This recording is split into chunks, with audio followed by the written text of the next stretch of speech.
Yo, what's up? Real Homies Wanna Know is back at it, and today it's gonna be all about estate planning. So stay tuned.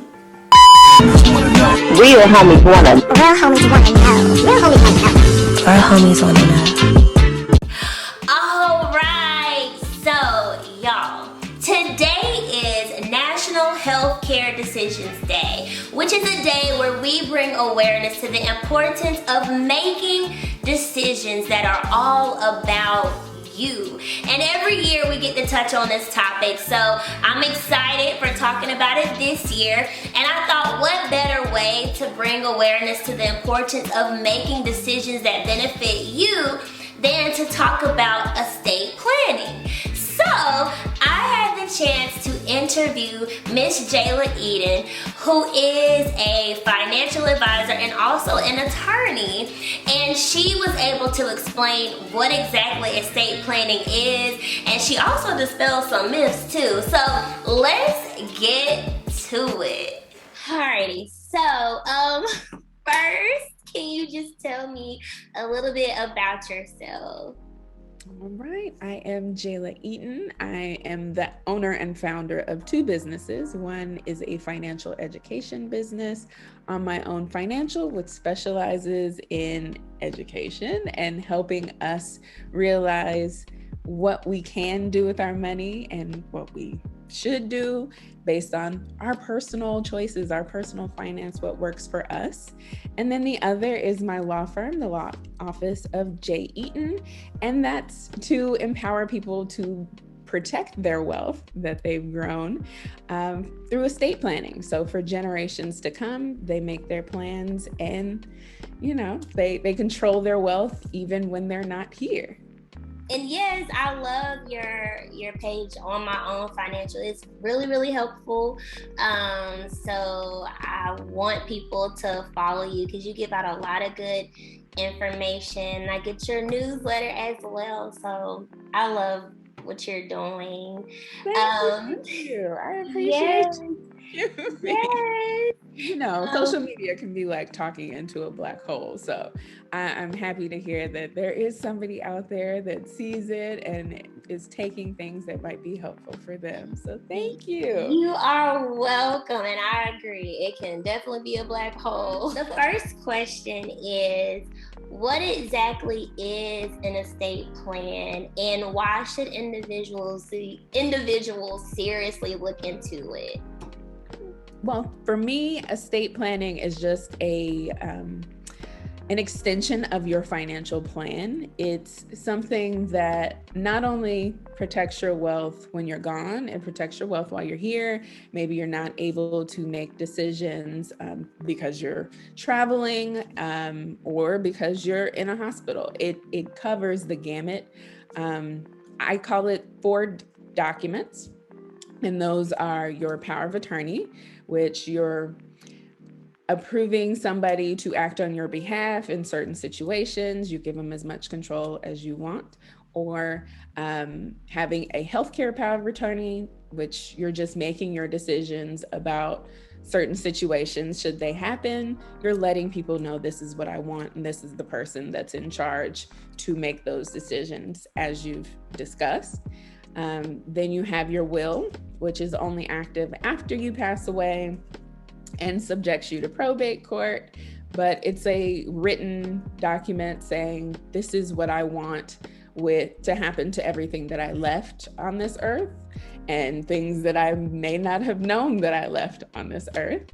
And last but not least, a trust. A trust is normally used for those who don't want the public spectacle of going to probate court and having everybody know that one, you're gone, one, what you left, and getting your creditors involved, because your creditors will be on notice in a probate court situation. So a trust is a way to put your assets into kind of like an entity that can last for generations or however long you want it to last and do exactly what you want it to do. So it's a written agreement that you've made, and you appoint trustees to manage that wealth. So that's the bow tie of an estate plan. It's because we don't know when we're gonna leave here or when we might need somebody else to take action for us. It's good to have an estate plan as early as possible. It's just you can tweak the documents that you need. Like you may just want to do a will for now, or you may want to have both a will and a trust. Okay, all right. Now you mentioned a term, and I don't know if everyone's familiar with, but probate. Can you just explain that a little bit? Oh yeah. Probate is a court process. Every jurisdiction, every state has one where they determine whether you died with a will or you died without. So even if you have a will, you're still going to probate, but it's a costly procedure where they determine whether the document that you left is valid, because there are requirements for wills. There are legal requirements for documents to be considered a will. And then after they determine that the will is valid or that you don't have a will, then they start the distribution process via either the laws, the default rules if you didn't make a will, or what you left in your document. So if you said everything should go to your niece and one item should go to your nephew, the court is then empowering the executor to make that happen. And most of the time, everything that you own is inventoried. It's going to be looked at by the probate courts. The IRS is going to be looking at all of the documents, and the creditors are looking, because it's a public, anything with court is public. And that's why TMZ always knows, oh, this estate is worth this is what's going on, because probate court is a public venue. You've got to publish to the world what this person had and what's going on. So That, woo. Yeah. I just cannot imagine everything just being out there for people to look up and know like what I have going on. Wow. And it's not a fast process. So your business is out in the streets sometimes for years. Minimum I've heard is like 6 to 9 months, but a lot of people who think they don't have very much, their beneficiaries, their family is fighting over it. So they end up, I've had like cases that I've worked with, and it's why I don't work on probate at all. I refuse to touch it, but they're 20 years in, they're 80 plus years old, still fighting, no end in sight. And it's just like, nobody's winning here but the courts and the attorneys, and this was a waste, but nobody sees it because they're just so deep in fighting. The other thing is, at least in California, we have statutory fees. So if you engage an attorney to help fill out one document in your probate petition, automatically that attorney gets a percentage of the estate. So, and those fees are they escalate very, very quickly, because it starts at like 3 to 4% and goes up with every 100,000 or 500,000. Oh, so they are racking up. So this was something you had mentioned before on your page, as far as estate plans aren't just about death. And you also mentioned it earlier when you were defining what an estate plan is. So they aren't just about death, they're about life too. Can you just go in a little bit about what that means? Sure. I normally use the example that power of attorneys, advanced healthcare directives, those are only good while you're alive. Like I said, your will doesn't activate until after you're gone, and your trust is like a hybrid. It's good while you're alive, and it's also good after you're gone. That's why I love them. They're very, very flexible. But my first encounter with a part of my estate plan was actually buying a house with a financial power of attorney. My husband was military. He was in Iraq. We found the perfect house. How do we buy this house if he's thousands of miles away? Oh, well, I've got my financial power of attorney. He's appointed me as his agent, and I was able to buy the house that we currently still have to this day. So it's a document that's part of your estate plan, but it was something that I used in my 20s. And it was only because I had started doing the work. At that point, I wasn't an attorney. And they normally push estate plans on those who have a higher risk of passing away. So we were lucky enough that the military at least exposed us to it. But that's why I'm letting the younger generations know that it's not just about death, dying, and destruction. Like, he's alive and well, and we have a house because of this document. And it was nice to be prepared, because if I would have had to wait for him to get home, that house wouldn't have been there. Exactly. You would have missed out on your home. Yes. Yeah. Especially now with COVID, like, we have a lot of people who are immunocompromised, who are higher risk. You have a power of attorney, that person may be able to go to the bank for you, or to do some of those errands, those transactions that you can't get outside to do. So it's really good and helpful.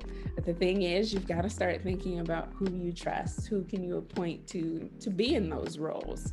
And talking about money is the best way to find out. The last question that I have is, what are some of the myths related to estate plans that you've heard of, and can you dispel those myths?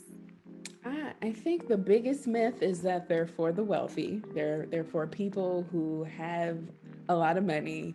The funny thing is, a lot of those people aren't actually doing their estate plans.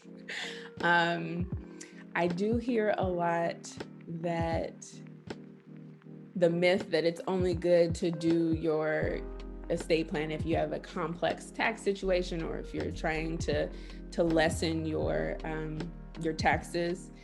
For some ultra high net worth, that may be the case, but for most of the population, the best, and I mean, one of the greatest reasons to have an estate plan, one is to avoid probate, because we're all going, like, it's going to happen. There is a countdown clock. We just don't know when it's going to go off.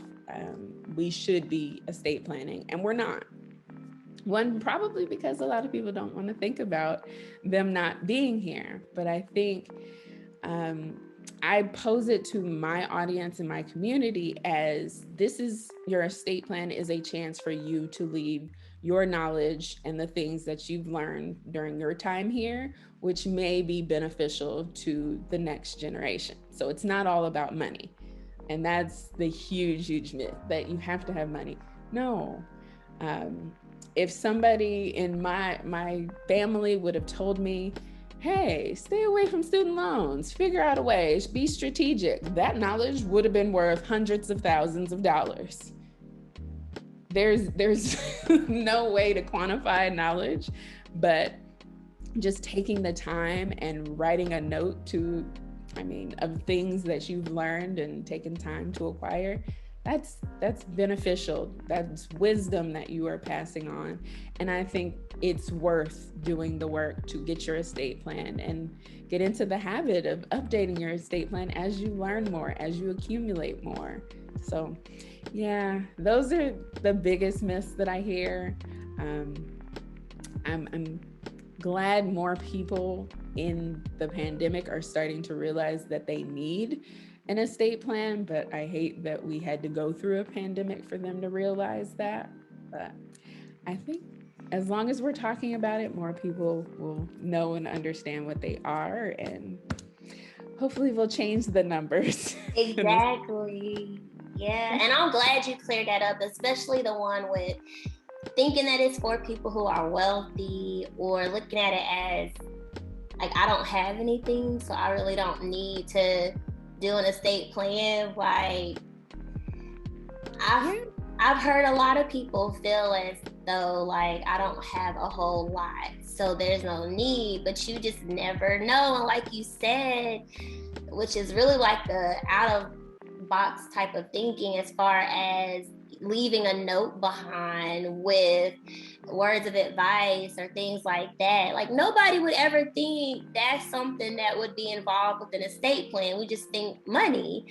But that is like a really good way of looking at it. Like I can just leave some words of wisdom behind in my estate plan and not necessarily like money or tangible items. You know what I mean? Yeah. So And I'm glad that you cleared that up. I get that. And it's hard because there is a full industry that I am striving to be different from. So I know my practice allows creativity, it allows personalization, and most of the time you're getting me one-on-one. So you actually have control of your plan and you have somebody who understands the law and who has worked as a trust administrator to really guide you on, this is how this will really work. This is the law. This is what you can expect or what your family can expect. Whereas most of the time with the industry, you have people who just do these documents, or you have the legal Zooms of the world where you're getting a form and you're taking on the responsibility of an attorney. So it doesn't ask you, hey, do you have any words of wisdom that you want to leave in this estate plan? That's not like on their forms. So it is out of the box thinking, and I do understand that it's going to be hard to find for some, but there are people out here that realize there are benefits to younger generations estate planning instead of, the majority of the attorneys and the financial advisors who go after the baby boomers and everything, knowing, oh, well, we know they have assets now. We're having a lot more life events earlier. In California, I'm close to Silicon Beach, and people are making way more money. We have 7-year-olds on YouTube making multiple millions of dollars. So we don't have time to wait to estate plan. We need a plan now. I agree. I know you're in California, but in general, when someone says, okay, like, let me get my things together for this plan, are there generally fees associated with that? It ranges depending on the attorney, depending on how you're going to go about it. Like I said, you have the option of doing the forms, which is the legal Zooms, the really, really cheap. When you see it for like $99, $199, it's just somebody has created a template and that's what they're using for everybody. And then you have maybe working with a paralegal or somebody who's not actually licensed to practice law, and that may be a different fee. Then you have working with an attorney. Some attorneys decide that they're going to do all their work billable hours. So as many hours as it takes to create that plan, that's how much it's going to cost at their rate. I like having an idea of what things are going to cost. And it's probably my personal finance side. It's like, no, I need to know what the budget is. I need to know where I am. So I actually do flat fee services for all of my estate plans. They know upfront, this is what it's going to cost. And then they don't have to worry about, oh, well, I need to call Jayla. I have a question, but I know this call is going to cost me X amount of dollars. I don't have to worry about that. It's just ask away, because my process is about them understanding and learning what's going on. So everything's going to be different, but the one thing that remains the same, it's always cheaper to have an estate plan than it is to die without one. That's it right there. It's expensive. Spend a few $1,000s now to save a few $100,000. Exactly. That your family is gonna have to figure out. Like, exactly. Someone had posted yesterday, like, this is an act of love, with preparing things before you leave, because it's like, I care enough about my family and my friends or whomever to have some things in line that is going to protect them or provide for them or whatever, when I'm no longer here. And I was like, that is true. It is an act of love. So Yeah, I get it. I think it is, the cost is worth it. But I guess just kind of doing some research and trying to find the best route. And you can switch. You can try one approach. Just make sure that you're updating every 1 to 2 years and looking at your situation and really taking a full inventory of the things that you have, and don't let it be just the traditional mindset, oh, the money in my bank account. No, if you've got the Pokemon cards, you've got collectibles, you've got crypto, you've got whatever you're investing in, make sure that you've put a value on that and that you've decided, okay, what's going to happen to this? Your social media, what's going to happen to this? And make decisions in that manner. So, yeah. Thank you so much, girl. Thank you so much. That was a lot of good information, and I hope it's helpful. I'm sure it will be for whoever watches this. All right, guys. I really hope that you enjoyed that interview with Jayla as much as I did. Be sure to follow her page, which is On My Own Financial, and she also has a blog as well, so be sure to subscribe to that. But that's all I got for you. I've got another special episode coming up really soon, actually sooner than you think. But in the meantime, in between time, you be blessed, and thank you so much for watching. Bye-bye.